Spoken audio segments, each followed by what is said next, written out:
Assalamu alaikum viewers. My name is Akif Wala and I'm back with another session of discussion with ChatGPT. Today the topic of our discussion is finding your passion and how to discover what truly excites you. And we are going to discuss this topic with ChatGPT. So let's dive in. Hello ChatGPT. Hello, great topic.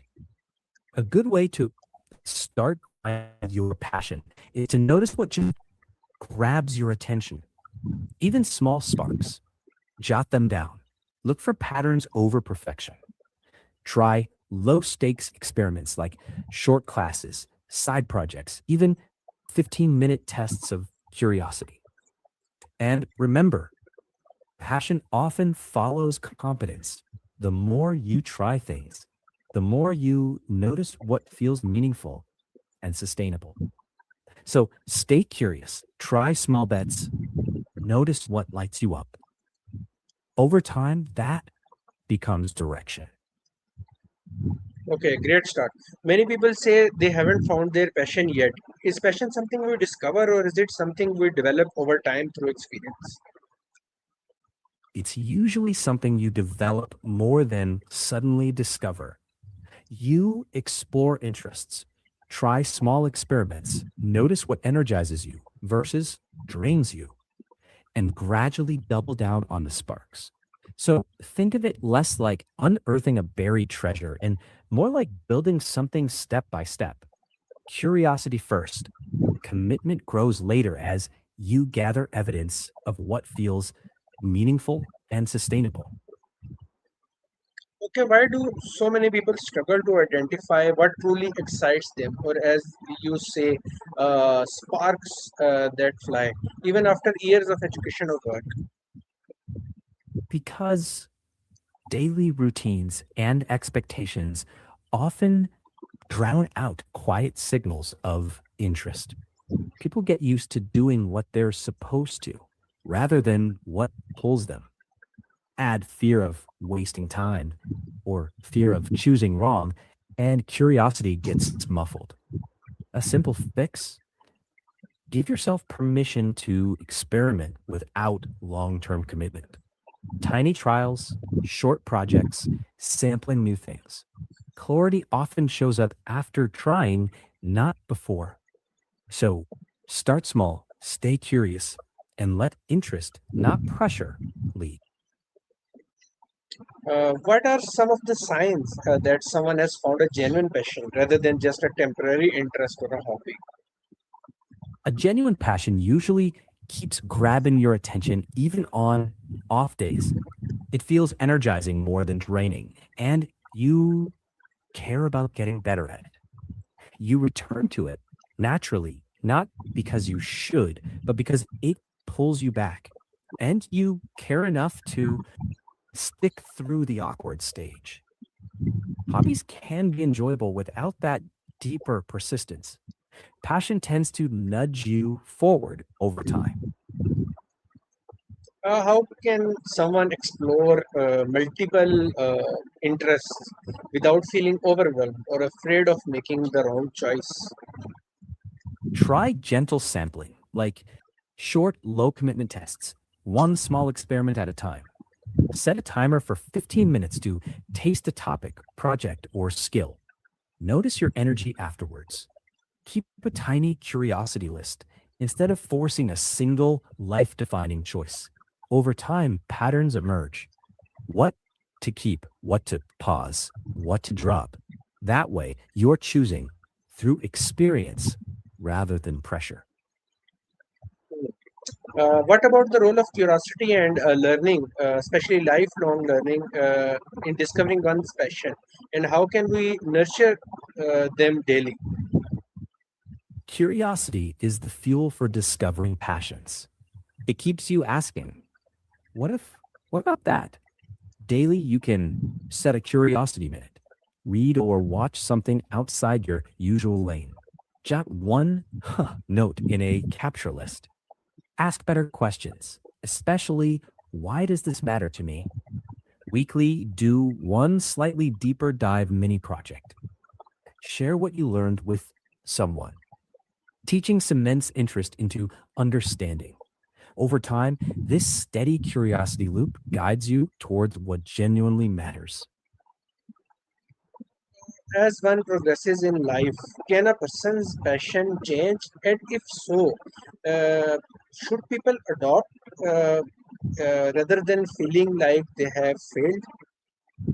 Yeah, totally. Passion can shift as you grow. That's normal.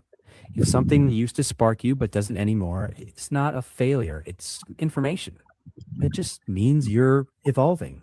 What matters is staying curious and giving yourself permission to pivot. A new interest can become meaningful without erasing the old ones. Many a Think of times, sorry, continue. Go ahead. Think of it Um, like chap Go ahead. Go ahead. think of it like chapters, not a single lifelong headline. That mindset makes change feel okay, even exciting. Many a times, the fear of failure, criticism, or financial uncertainty prevents people from pursuing what truly excites them. What should they Yeah, do? let me check. That's a real challenge a lot of people face. One practical step is to separate your passion from full time risk. You don't have to leap. Start with a few hours a week. Build skills, test ideas small, treat failure as feedback, not a verdict. And slowly build a bridge if money is a concern. Save, skill up, test the market.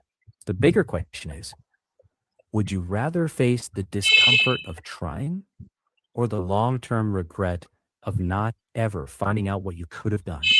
Starting doesn't mean all or nothing. Begin with something small and build. Many people at some point in their life choose stability over their passion. So, how can someone find fulfillment in his current profession that he chose for stability rather than the sparks that fly? Good one. Fulfillment doesn't always require a new job. You can grow where you are. Add small challenges. Volunteer for projects that stretch you. Find aspects of the job where your strengths meet a need. And set boundaries so the work doesn't drain you more than it should. Then feed your interests outside of work, like hobbies, learning, community. Fulfillment isn't all or nothing, it's often layering meaning on top of stability.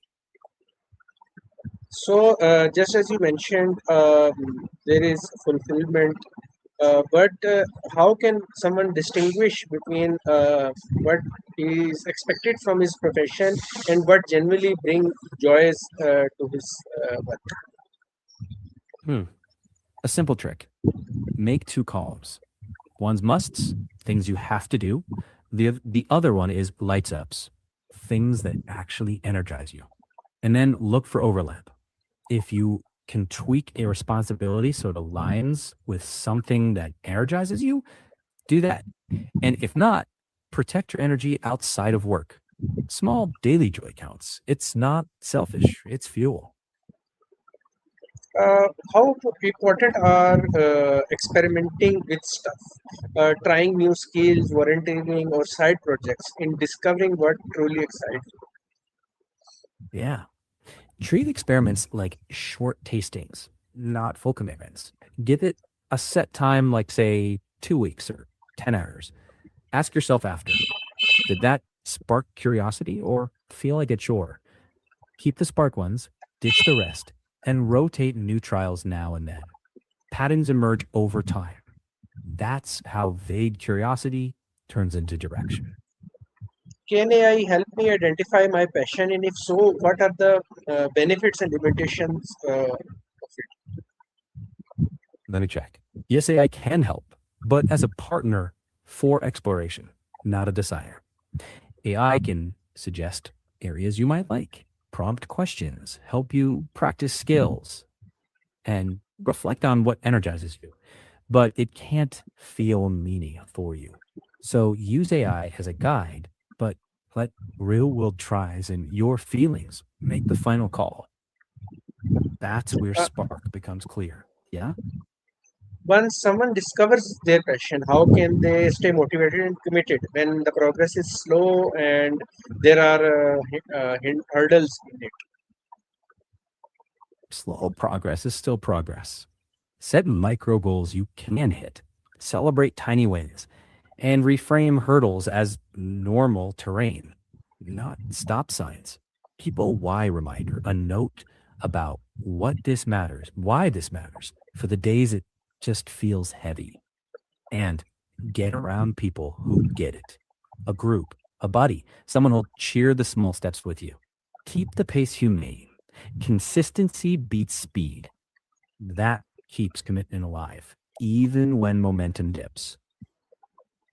Lastly, if you could give a timeless piece of advice to someone who feels like he's lost and is searching for his passion, what would it be?